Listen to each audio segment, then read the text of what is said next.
You're listening to Blind Shovel, an arts and music podcast.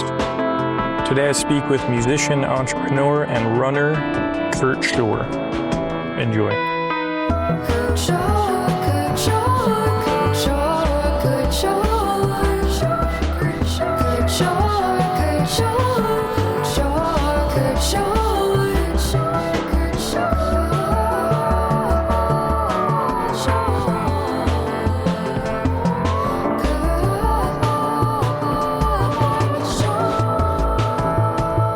Hello. Hey there. How are you? Good. Thanks for taking the time out. Finally, we made it happen. Yes, it's fantastic. All right, let's get into it. What are you doing in Panama? Oh, man. I've been working. I also own an ad agency. So and my partner and myself have been working with this AR. It's called AR Crypto. They teach DeFi. They teach people how to get off of centralized banking system and become your own bank. They're not promoting any meme coins or anything. It's all about education. So even though they have a corporate office in the United States, the CEO and a lot of the people are down here in Panama. So I've been here almost for 3 months, off and on. Wow. Yeah, That's amazing. yeah. I was just supposed to perform in London, but I canceled just because of all the bullshit that's going on there now. Mm-hmm. I was supposed to be there last weekend. Was playing something called Jam for Freedom, but I canceled the last minute just because it was crazy. So you do music, you do this as well. How long have you done the ad work? Is this like the financial stability is derived from that, or did you start off as a musician? What's the story here? Yeah, I'm a man of many careers. Nice. Really, my heart and soul is, of course, being a music artist. And when I was, because I've been writing songs since I've been, 12. As soon as I learned chords, I was writing songs. I was signed as an artist to a label that was a subsidiary of a major label. And when I was 19, I toured for 3 years, and I played for, up and down the East Coast. And then started the recording studio, also to produce other artists. And then I had a couple hits that I produced. The top 10 hit, in fact, it was a dance record.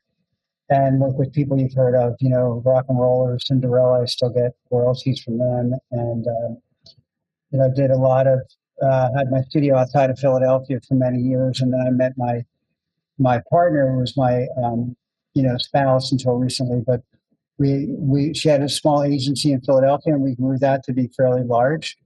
Working with a lot of big companies like Comcast and a lot of people in the cable industry. We did multimedia campaigns, and so I'm a brand guy. And I just wrote a book. If you check it out, a book called Tulip and Truck. It's my first illustrated children's book. I haven't even started promoting it yet, but I want to make it into a musical and a short and all that stuff. So I've been doing that as well. So what kind of music were you making when you were 19, 20, etc.? Is it similar to what you make now? Well, you know what? I mean, have you listened to anything recently? Have you? Yeah, I have. Yeah. So, I'm a song guy, right? As you can tell, if you can't do it, if you can't say it in 3 minutes, you're talking too much. Mm-hmm.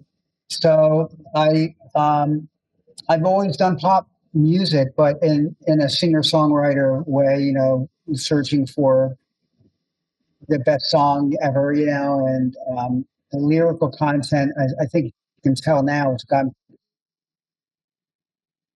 fun and write real fun up-tempo songs, but I'm really been more inspired. It's most of the recent songs have come from when I'm asleep, and I wake myself up and go to my grand piano and write it before I forget it. So they're very inspired by, like the universe at this point. And I think that's why the music has gotten, some of the lyrical content, I think it's gotten even deeper than ever before, and trying to inspire people. And were you always writing in that vein? Because obviously there's a lot of pop music that isn't seeking to do that, isn't seeking to uplift people. So when you were 20, in your 20s, et cetera, were you seeing different parts of the industry, and were they aligning with your philosophy or ideology? That seems to be very, very open and positive and free.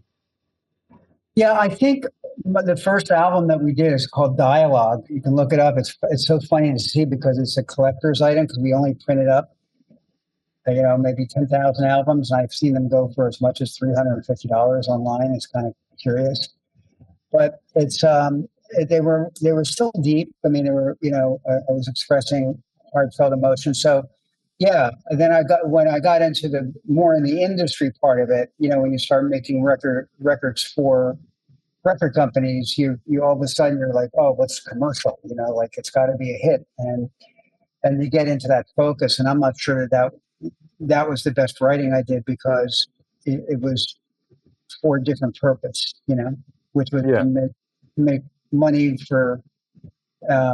But I think it's valuable from when I'm producing other artists because I can really help them get their craft and make sure that they're once I go in the studio, that the purpose of producer is to bring the best out of the artist and capture their best performances. Make sure it's captured on at the recording. And then my classical background and all the I can arrange and all that stuff, and the multi instrumentalist or orchestrate all that. So it's Yeah. Interesting. Yeah, I'm looking at Dialogue. How old are you in this photo, this black and white photo? oh, and the Dialogue was probably 21. 21. Wow. Such a long time ago. So you found it? That's pretty cool. Yeah. It's a guy with a long hair. He was my teacher. So I think it's interesting because I was kind of protected. I was so many times I was asked to go out to LA by other producers over, you should go out to LA. You can make millions of dollars. You're such a good writer. But for some reason, I stayed in Philly, and in retrospect, I think I was maybe protected because I never got into the drug culture. But who knows? It's so seductive out there. It is a seductive lens. Yeah. Yeah, and it's not good seduction at all. So you're from Philly and you stayed in Philly for all of your life? Is that correct? Yeah, I would say so. Again, and the agency did really well. I mean, we were very successful. But now I'm trying to sell the assets that we have, our building there in Philly, and my focus again is really doing music, and then I'm helping this crypto education company. I think it could be I love the mission of the company, which is to make 1 billion people wealthy, getting them off fiat currencies. Mm-hmm. And I use my creativity wherever I can. I'm basically a creative guy and with a pretty good business sense. So I'm always pulling from it. And then I also like inspiring people just with my energy. I mean, I think if you go on my Instagram, I'm sure you're aware. I always do these what I call fakes. Yeah, I saw that. Yeah. I run 3 miles a day. I wake up. I do squats when I brush my teeth. I do hundreds of push-ups and sit-ups, and I'm very thankful because I have all this energy that most of my friends, even people, half my age that can't keep up, and I'm not sure why that is, except that I feel like maybe I'm supposed to be doing something special and inspiring people. I don't know what else. Right. Well, no, that's immediately what attracted me was one, I went to art school in Philadelphia, and in that art school, there was really no programs or clubs for athletes or anyone who is athletically minded. And so to me, that's a huge blind spot in art school and in artist lives in general, I would say. So to see someone being very physical and emphasizing that point was just another thing that made you stand out besides the messaging. So I was very interested to think about, like what, so you wake up around 5, I think you texted me the other day and then you run. And it's interesting to see these things intertwine. I've interviewed some artists that have this holistic approach where there's athletics, there's a physical aspect, there's a mental, there's a spiritual, there's a business aspect. I think I'm very interested in that in general. Myself, I have a couple businesses and I make art same time, and I'm very concerned with athletics. So immediately I was like, wow, that's pretty rare. And of course, you're older than I, so it's always interesting to see, over the course of your life, how those things have been woven together. Well, thanks. Yeah, thanks for saying that. I mean, what sport, what athletics do you like the most? Well, I like ultimate frisbee, and that's like my soul sport. For whatever reason, that just clicked when I was a teenager. But I love all sports. It's really the spirit of sports that I'm attracted to, not anything in particular. I play soccer now, and I'll really play anything. They all have their merits, except maybe golf. To be frank, I don't. The only thing I have fun doing on the golf course is seeing how fast I could ride one of the carts. Yeah. At full speed. But yeah, I think it is. I think it, my normal day, I think I told you, I wake up around 5 and I do the exercise, and it's a good 2 or 3 hour program where, I'm also I do a lot of breathing. Mm-hmm. I found this guy, Breathe with Sandy. I love this guy. He's online, and he goes all around the world learning different breathing techniques. And, and I think that's, especially for me, because I was, from the age of 0 to 12, I was a really, pretty dire asthmatic. I mean, I was supposed to die twice. So breathing was not easy for me in the first 12 years of my life, And then it was one of those things where the doctor said, well, you don't have childhood asthma. You're not going to really be able to do sports. And I was like 12 or 13. And I just said, that's not happening. So I just started running. And it's really hard. But when I came back, by the time I came back a year later, I was running 2-3 miles every day, and the asthma disappeared. And he said, "What happened? What's going on?" And I said, "Well, you told me I wouldn't be able to ever run." And I said, "Fuck you," and I did. Right. So running is an act of defiance and stability for you. That's maintained you through your whole life.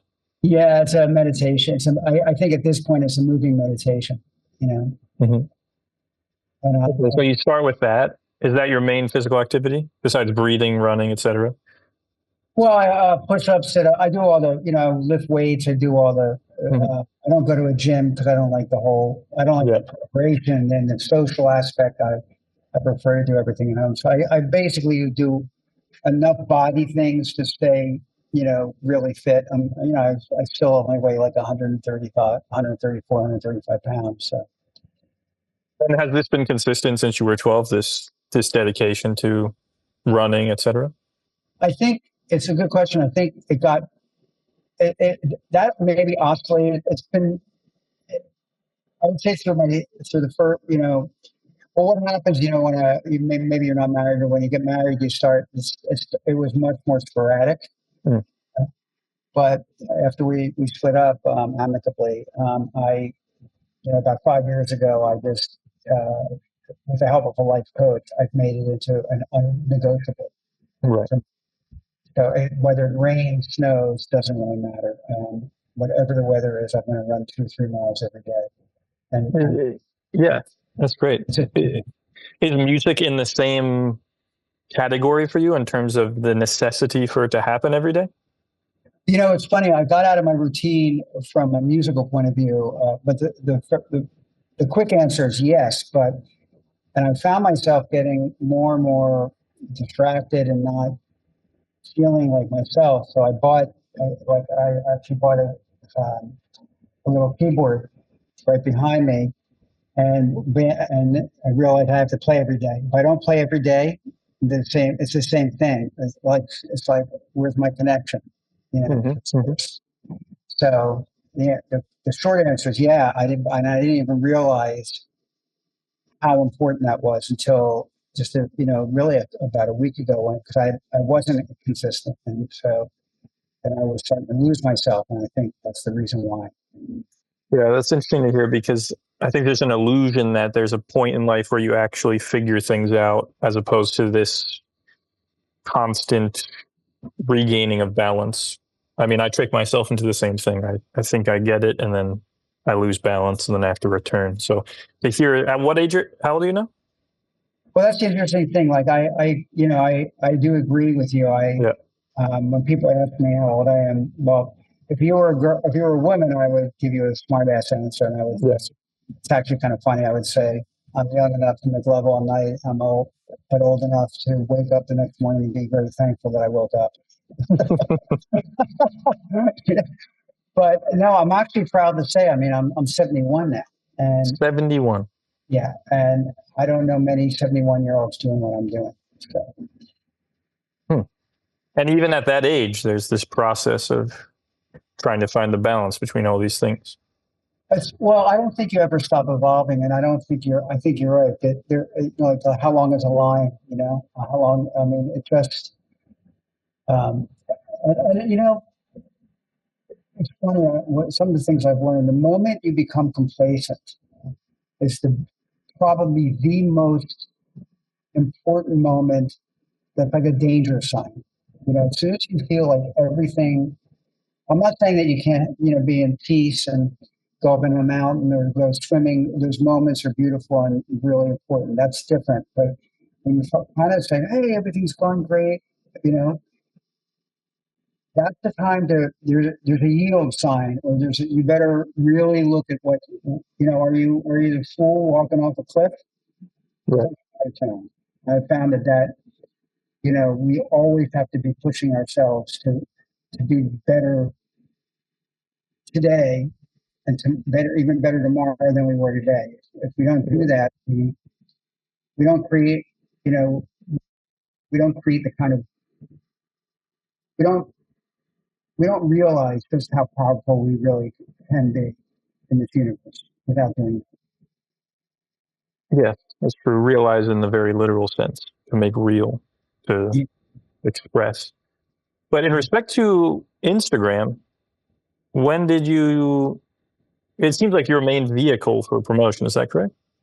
I think I use Instagram. Funny. I have a friend made here, Renee. He's sitting right across from me. He's a creative guy in marketing and business and other ways, and very good with social media. I use Instagram more as a test. It's like, is this song working? I put it out there and I see how people respond. Now, I don't have. It's funny, as much as I help other people's businesses grow, I haven't put together a business plan even for myself. The book that I have, I'll have to send you. Did I send you Tulip and Truck? No, no, no. It's on Amazon, but if you can't find it, I can send you a link to an online book. Mm-hmm. But it's beautifully illustrated by. I found somebody in Ukraine, this woman who did all the illustrations, and it's a book about. It's really a book of unwavering faith and unconditional love. Mm-hmm. I've already written 4 other books. I just haven't produced them all. And I haven't begun. What's the business plan on that? Right. So I have all this material and have all these songs, and I just haven't figured out the next steps to create really a dynamic career, making decisions that would propel my music, out there for the rest of the world, to really, make that a full-time effort. And I would love to, because I love performing and I love getting out there. And when I played last year, I hadn't played for many, many years. It was like, it's like a bicycle. You go out, it was completely natural. Completely related to the audience. There was no nervousness or anything. Just did it. Well, when did you start using Instagram? Because that's how I came to learn about you in general. So, I looked at your Spotify, but it looks like, and your YouTube, but it seems like you put a lot of attention, maybe most of your musical attention, at least promotionally, on that Instagram. Is that correct? Yeah, and again, I do it part time. I'm not doing it as much as I probably should. I know that there's tricks you can do. Sure. Tricks. That's the wrong word. Not hacking, but I'm not consistent enough. But yeah, and I think I really should be paying more attention to YouTube as well. So and Spotify, yeah, Spotify is just a repository. You don't really. It's kind of. It's really just another promotional source, unless you're going to have hundreds, really millions and millions of streams. Mm-hmm. I'm not sure does very much. Well, how long ago did you start using Instagram? Uh, Probably around 20. I mean, actively around 2020, 2019, 2019. Yeah, Well, yeah, 2019, 2020. so obviously you're not reticent to pick up new technologies or new platforms at your age. No, no. I'm again. Age is another lie that we're all told. It's yes, you do age chronologically, but the expectation of all the programming from the Matrix is you're supposed to be this and you're supposed to do this at this age. You're supposed to be that. All that's bullshit. Like you know, it's amazing what you can. I just feel like it's ageless. So I don't. I embrace anything. I embrace any technology, anything. I mean, I'm starting to do, work a little bit with AI. I'm not even afraid to use AI for, I'm not a snob about AI generated music. I wouldn't do it for myself, but there is a place for marketing. That's for sure. Right. I mean, hearing that, I assume the Beatles are a large inspiration for you. Oh, you good ear. That wasn't even a measure. Maybe one measure. But it makes sense, right? That is, I assume that's a cornerstone for you. Of course, yeah. Any of over the years, the best songwriters ever. I'm not. Um, I appreciate music in every genre. It's the song or it's the melodies, you know, when it's lyrical, as opposed to just music. So Beatles, everybody from if you go through the eras, the Beatles, Prince, Police, Sting. Uh, More recently, the redhead guy, what's his name? Ed Sheeran. Sheeran. One Republic, I think he's a great songwriter. Um, What do you think you're looking for in these songs, in this kind of music? when you say looking, which music? Theirs? All of the influences mentioned. Obviously, it's pop music. They have good melodies. Their messages might be somewhat consistent, but people look for very different things in music, and it seems that obviously some level of optimism is valued on your end. Yeah, I think if they can capture the authenticity of whatever it is that they're feeling or expressing, is amazing. Although I have to tell you, I I cannot deny, like if I hear a great pop piece of pop music that lyrically is just okay, but it's just really hooky and just really, the way they put it together, the production is exquisite. I'm still, I can't, I'm still a fan. You know, Well, but it's a seductive thing. Music. It's in both positive and negative ways. It's obviously 100%. Used in nefarious ways and in positive ways. Yeah, I'm definitely a rally against, look, I think I mean, the music industry historically has been an industry that eats its young. Yeah.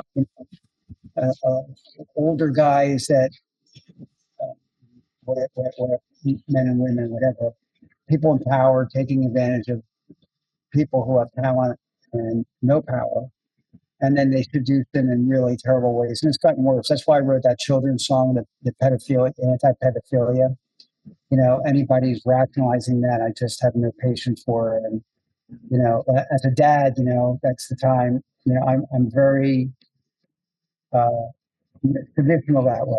I do believe that there's a difference between men and women and, not only biologically, but even the way that we're wired, that like the sacred masculinity and sacred femininity and all that stuff. And, I don't know if you heard my song, The Heart of a Man. That's kind of my anthem for men.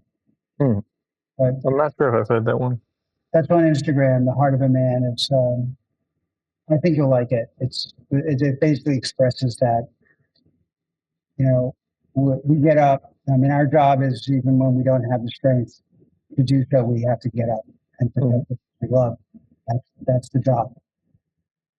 What was it like to have children and be making music in this process? The thing that comes up often in these interviews, I would say a lot of the people I interviewed don't have children, but I think artists they create a false dichotomy about if they have children, they'll never make art again. And I think they are lied to in certain ways, not directly about this, but in academia, especially in MFA programs, I don't even feel like the notion of having a child is on the table. But did you find that it made you more creative? Did it impede the process simply because of time? What happened during that phase of being a father? I mean, I'm sure you still are a father, but you know what I mean? Yeah. Actively speaking. I really don't think, I've been, again, blessed. I've never had a dry spell. Yeah, you seem to be prolific. Yeah, if I go to the piano, I write, and that's just the way it is. And my antenna is always up. So I do think that life gets in the way of, and with children as part of life. Even though even though I had my first son when I was like 42, and I paid a lot of attention. I don't know if I still understood the responsibility and the attention that it takes. But I don't think they're mutually exclusive at all. I mean, if you're well balanced, and a lot of musicians are not, or a lot of artists are not, but if you find balance, then you can do both.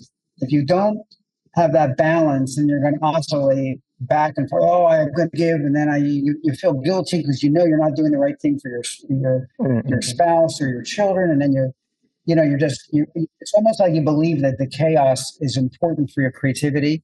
And I don't believe it. I think boredom is probably underrated. I think that the chaos is not necessary for creativity at all.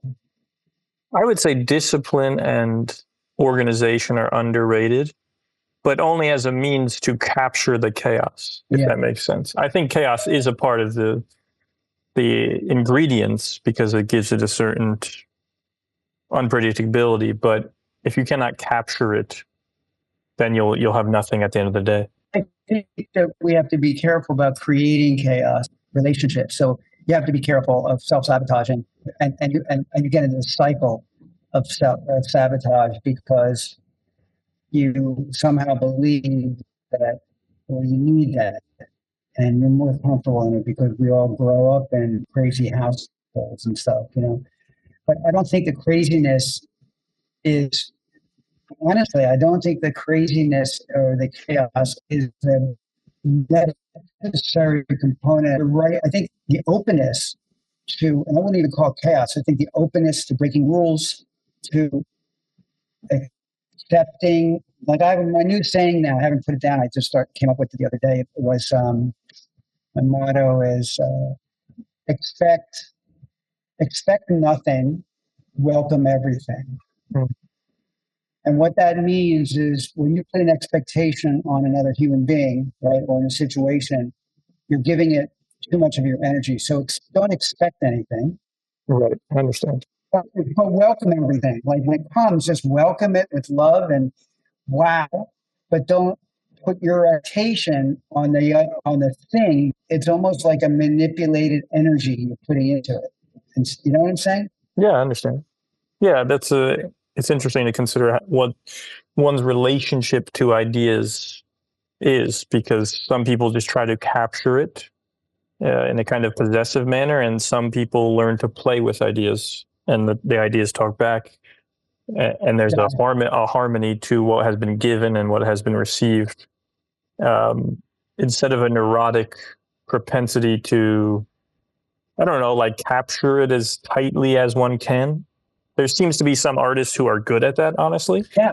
But they often seem to be miserable humans. Like they might be over controlling as directors of films or something, or even as musicians who collaborate. And there are some paradoxical things there. I think some of the most controlling people can be geniuses, and they almost have a right to be.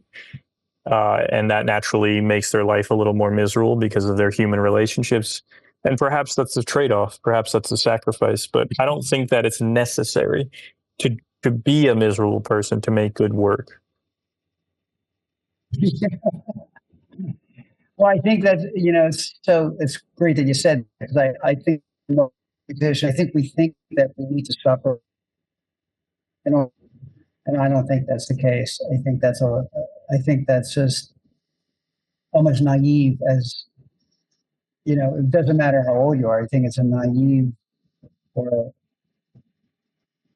certainly it's not a masterful way of, you know, expressing your art by believing that you need to be miserable in chaos. It's not a terribly sustainable way either. Obviously at your age, I'm sure you've seen people burn out or not. So I'm kind of curious at you ran an agency as well. So, I mean, what is your takeaway from basically 50 years of being involved in music in one way or another? I if I were, I don't know it depends who you would want me to address an answer to. Like, in other words, if I were teaching or trying to mentor somebody, I may have a different answer mm-hmm. than just from my own point of view. I think the really cool thing, I'll tell you this, like, it's really interesting. When you're in your 30s is usually the time for us, most people, especially men. I can't speak for women because I'm not a woman, but men, we're really if you're, especially if you're getting some success, you're like making it, and your ego is probably the largest it's going to be in those years. And then you hit your 40, 41, and you realize, suddenly you wake up and you realize you don't know anything. Like, everything you thought you knew, you say, wait a minute, I have to reevaluate everything. And then as I've gotten older still, it's really interesting. There's this balance of wisdom and still knowing who the young boy in my heart is, and never losing it. And that's why I do those runs, those silly dances a lot on Instagram. And I don't care that, most people seem to enjoy it. Like, people will honk their horns, not to, enjoy. And if I pass people, they smile. And I think there is both things are true. And I'll tell you what, this is so corny, and it's the truth. It really comes down to the more you can love yourself, not in an egoic way, but just that you feel like you're worthy of love and being loved, the more you can love others. And that is the most positive force, I think, in the universe. Did you hear the song One yet? Did you hear? That's the newest song I put on Instagram. I believe I did, yes. If it's the newest one, yes. Yeah, and it's the same. That's really an encapsulation of that too. Like, you realize that we are all connected, and how you treat someone else. If you treat someone unkindly, that's because you feel, because if you express unkindness, then you're hurting yourself. You're not hurting the other. You may think you're hurting the other person. You've hurt yourself even more. Mm-hmm. And when you express love, and not in a fake way, but in the most real way, without that expectation, and almost in an unconditional way, then you'll find love surrounds you. And it's corny, but I believe that's the case. That's what I've learned. Yeah, I mean, in respect to corniness, something I was thinking about or irony. Is there any irony or corniness in the work? I mean, I saw one video where you're singing to a broom, which is very interesting to me. But are you coming at that you also seem very sincere. So there's sometimes I'm watching something like that, and I can't tell if it's theatrical and performative or if you're trying to blur those lines. Yeah, I think I can, it's funny, I can always, you ask a good question, and I can almost answer it in two ways. I do think it's both. And I think that, there is a certain amount of performative, that's a great word. Or I'm just having fun singing to a broom, as though it represents some woman that I don't know, or that maybe I do know in my life, you know, Hmm. and I'm just doing it. Actually, the thought when I did that, the old movie came to mind when what's his name was dancing with like I think it was a broom, not a broom, maybe a mop. Fred Astaire. Did you ever see that movie? Yes, and then for me, it reminded me of in "Stop Making Sense." David Byrne is kind of dancing with that lamp. There's a Yeah, similar yeah, feeling yes, there.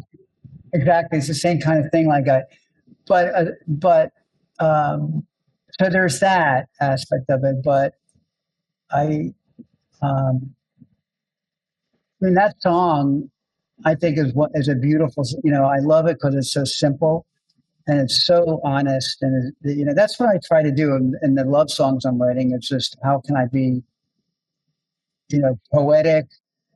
Uh, is it corny? I don't know.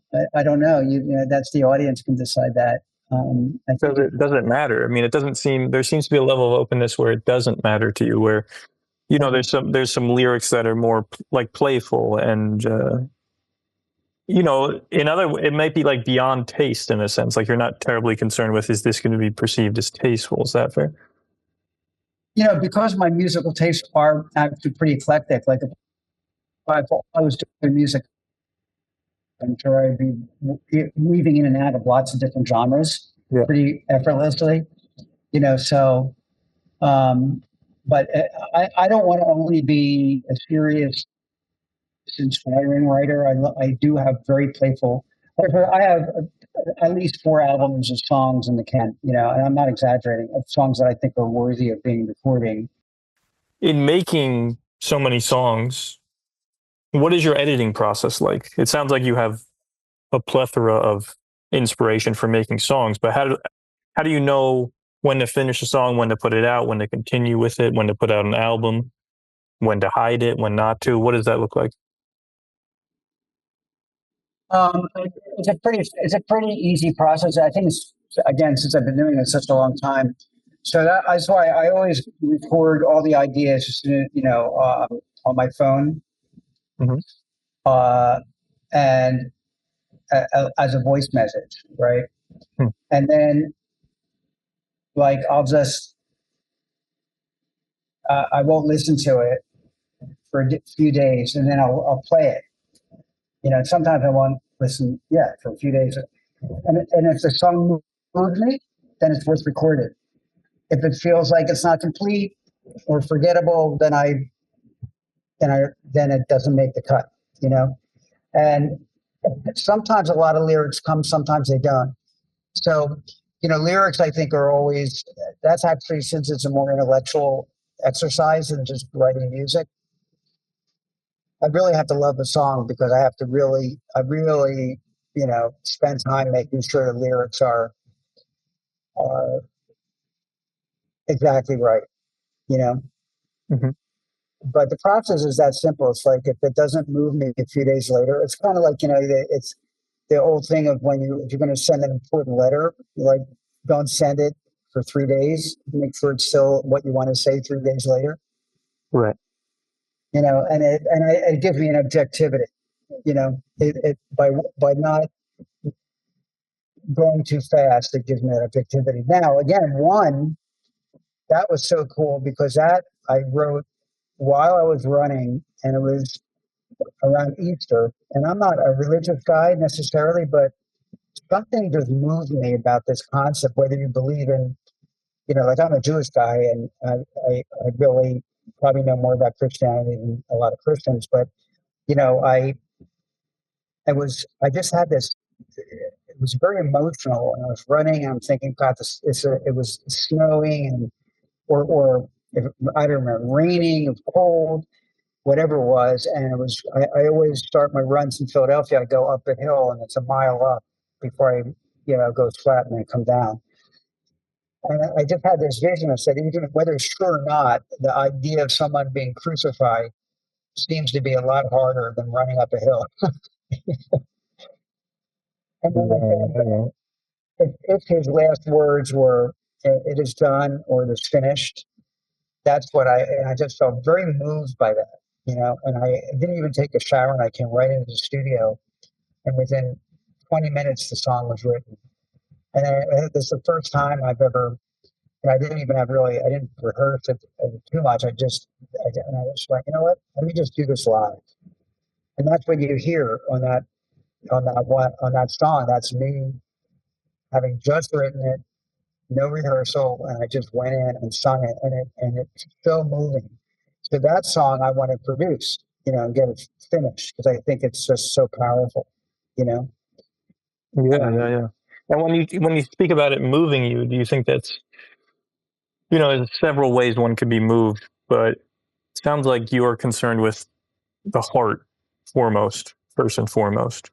yeah, at And this then you, point in life, yeah, I really, I mean, again, there are these funny songs that will come out, of me because I am, I, I have that side of me that's very, very playful. Mhm. But the songs that, really, if I can move an audience or move another human being to feel what's really in the heart and they just don't know how to express it, you know, if I can do that, then that's the gift. That's the gift that comes from the universe that I can give to somebody else. Right. Like, I'm going to be, uh, oh, I don't know if you heard it or not, Michael, but one of the podcasts I did was called Book of Peace. Did you happen to remember that at all? No, no, no. It's a longer one. It's just me at the piano. I wrote this 3 page, um, I guess you call it a short story. And I just went to the piano and improvised as I read it. It's called The Book of Peace. And I'm going to be performing that this weekend in Panama at an event. And let me know. You know, it's on my YouTube, and you'll see it. It's called Book of Peace, and it's so moving. I couldn't even hold my shit together when I was doing it, because it was so uh, moving. And it's a prayer. I mean, it's a short story, but boy, it's really intense. Um, and that's the kind of thing. Like, it's funny. It's going to sound very egoic, but that's okay. I mean, you know, I was telling someone, I said, I'm the best uh, singer songwriter in the world that nobody's heard of. Mhm. Or I'm one of the best anyway. It's true because I've done a terrible job of promoting, you know? Yeah, that isn't. So, like, is that a thing that you seek to solve in the Yeah. next decade or so? Is that a Yeah. mission? No, I would love to tour. I would love to have enough people that I could, go on tour. And that's all I do. Between that and writing children's books. And, the Tulip and Truck series is going to be an adventure series with this truck. And truck is my name backwards. So Mhm. it's the child inside of me. He's the young, like 10-year-old or 11-year-old, 10-year-old, I think, probably. And, and he's a magical being. Like one of the stories I wrote, because I do believe the sun's going to do a micronova in the next 20 years or so. What is that? I don't know what that is. Well, if you go to Suspicious Observers, which it's a it's a YouTube channel with almost 700,000 people. Mhm. Suspicious Observers. The O is a zero. Mhm. It's a guy who's a scientist and it's a disaster. It's like a lot of people. It's all like every 6,000 years, or it's actually a 12,000 year cycle, but there's a half cycle every 6,000 where the poles shift, and that's actually going on right now. The poles or the magnetic force of the Earth gets really weak, and then at the same time there's this galactic thing that comes, and then there's a micronova where the sun just goes, and that's why you have these major tsunamis all around the world. Every religion talks about it, So my point being that um, well, I love the point, but I think that I'd love to be able to tour before that happens. Oh, okay. And that's part of the mission is to get that in before the Micronova? Well, I kind of believe that. I think all the governments know about it, and that's why they've built these huge underground um, facilities and stuff. I don't think they should be secretive, though. I think humanity, you give humanity a chance to solve it. Maybe there's ways that a lot more people could survive instead of so many, being wiped out. Well, when is this happening again? I should be aware. I should be aware of this, I feel. Yeah, and where do you live again? New Jersey. Oh, you live in Jersey, yeah. So I'm protected. Am I protected in New Jersey? We're both we're wiped out. And even really, he mapped out probably the most likely safe places, and there's a big rectangle east of the Rockies, because these tsunamis are huge, and there's evidence of it all around the world, everywhere. So that this happened in Noah's flood, the pyramids. They can tell that it was active water, there's huge amounts of water damage, But anyway, in the next 20 to 20, it could be in the late 30s to mid 40s. It depends how fast. The poles are accelerating. The pole shift is accelerating. So, but it all sounds kind of crazy and it's conspiracy theory, but it's happened every 6,000 years, and they have all the evidence to prove it all around the world. So, it's probably better to be aware of it. And then, and look, we're all. The fact that we're here means that we're all survivors of the past ones, right? Our ancestors, some ancestor in our family survived. That's why we're here. Yeah, it's bizarre. It's bizarre to be. Yeah.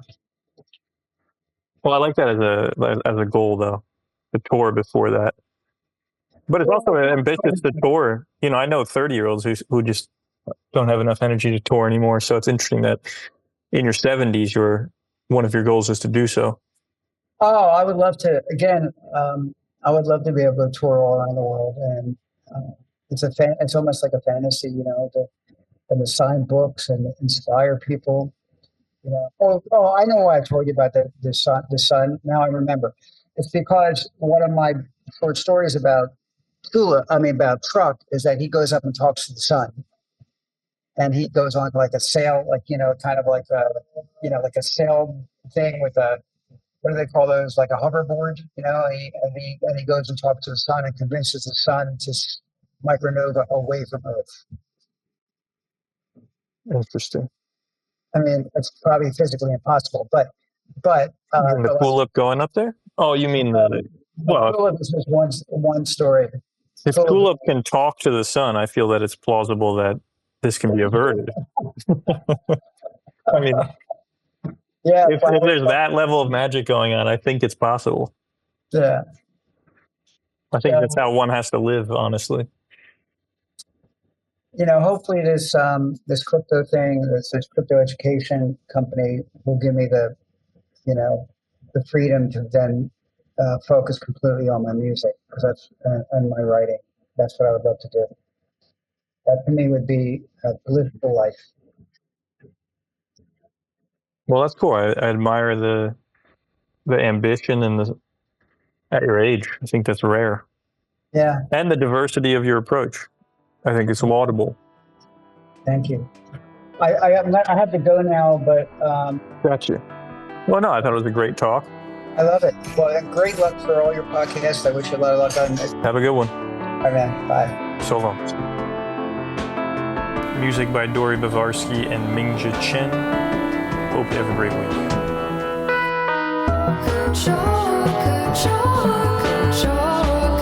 week.